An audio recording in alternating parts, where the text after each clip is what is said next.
Israel ने Iran पर बराह रास्त हमला कर दिया। रात गए तेहरान एयरपोर्ट, पासदारान इनकलाब के हेडक्वार्टर समेत मुख्तलिफ अहदाफ पर हमले। कई मकामात पर धमाके और आग भड़क उठी। किसी बड़े नुकसान की फौरी इत्तला नहीं। ईरान के दिफाई निज़ाम ने कई हमलावर मिसाइल और ड्रोन्स हदफ तक पहुंचने से पहले ही मार गिराए। ईरानी फौज का हमले नाकाम बनाने का दावा।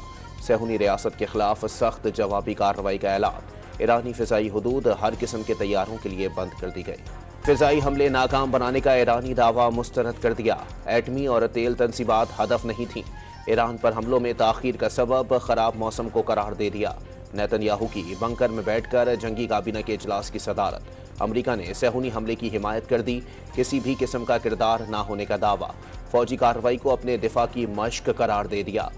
इसराइली हमले में एक रोज कबल ही F-16 तैयारों की नई खेप अमेरिका से इसराइल पहुंची थी। इराकी शहर तकरीत और शामी दारुल हुकूमत दमिश्क में भी इसराइली फौज के हमले। फौरी तौर पर किसी जानी नुकसान की कोई इत्तला नहीं।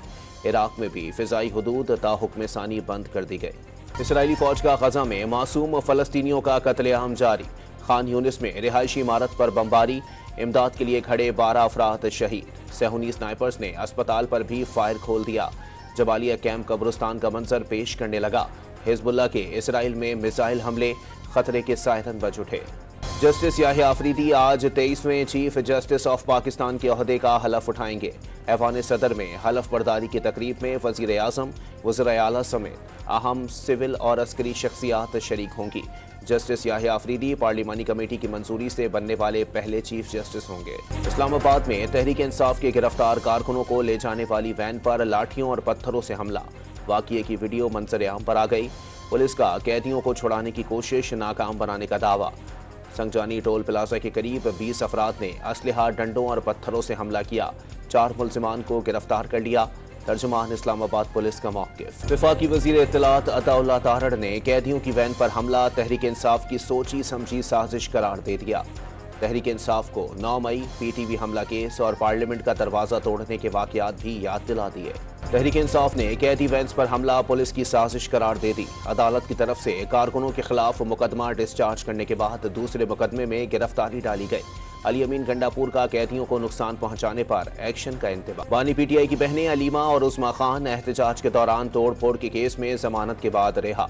तीसरी बहन नौरीन नियाजी और कारकुनों की बड़ी तादाद ने डिस्ट्रिक्ट जेल जेहलम के बाहर इस्तकबाल किया।